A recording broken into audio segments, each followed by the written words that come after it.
जब किसी ने सुदामा जी की पत्नी सुशीला को बताया कि तुम्हारे इतने दिन खराब हैं और तुम्हारे पति के एक बहुत अच्छे मित्र हैं, वो राजा हैं, तो वो उनसे जाकर क्यों नहीं मिलते। तो जब सुशीला ने सुदामा से कहा तो सुदामा को फिर वही पुराने दिन याद आ गए जब वो गुरुकुल में कृष्ण के साथ पढ़ते थे, लेकिन जाने में संकोच कर रहे थे क्योंकि मित्र जो कि अब राजा थे और मित्र के यहाँ किसी लालसा के साथ जाना उनका दिल गवाही नहीं कर रहा था। फिर भी सुशीला के कहने पर वो चले गए।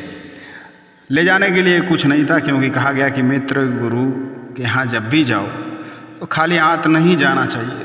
तो जो मोहल्ले से कुछ चावल इकट्ठे किए, कई तरह के चावल एक पोटली में बांधे गए। सुदामा जी द्वारकापुरी जब पहुँचते हैं तो कहा तो ये जाता है कि जब से सुदामा जी घर से निकले थे उसी समय थोड़ी देर के बाद जब वो चलते चलते थक कर बेहोश हो गए तो भगवान कृष्ण ने उनको आकाश मार्ग से द्वारका के बाहर पहुंचा दिया था, क्योंकि भगवान सब जानते हैं। और वैसे भी जब हम भगवान की ओर एक कदम बढ़ाते हैं तो भगवान हमारी ओर दौड़े चले आते हैं। जब वो द्वारका के बाहर जाकर उन्हें होश आया तो उन्होंने लोगों से पूछा ये कौन सी जगह है, तो लोगों ने कहा द्वारका और यहाँ के राजा कृष्ण। जब सुदामा जी वहाँ मिलने के लिए पहुँचे तो कहते हैं कि द्वारपालों ने उन्हें द्वार पर रोक लिया और उन्होंने बताया कि भाई कृष्ण से कह दो जाके कि उनका मित्र सुदामा आया।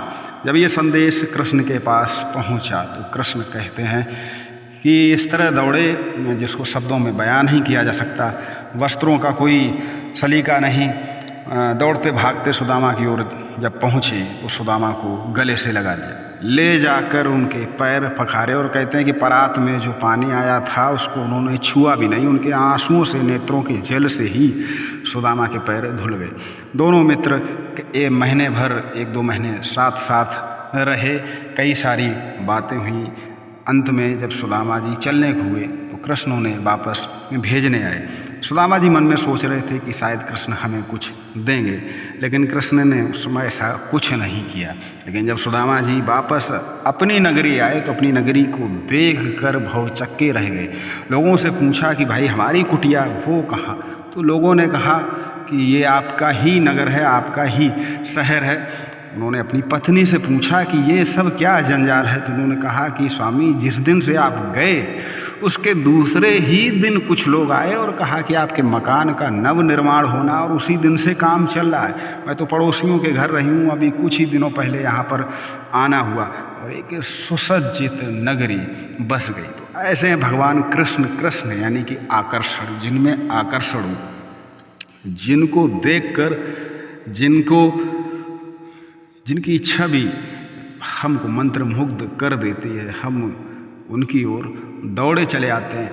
बहुत सारे देवी देवता हमारे आराध्य हैं, लेकिन जो आकर्षण कृष्ण की छवि में है वो शायद इस संसार में किसी भी छवि में नहीं। इसीलिए सभी लोग कृष्ण को प्रेम करते हैं और कृष्ण हमको प्रेम करना सिखाते हैं। श्री कृष्ण गोविंद हरे मुरारी, हे नाथ ना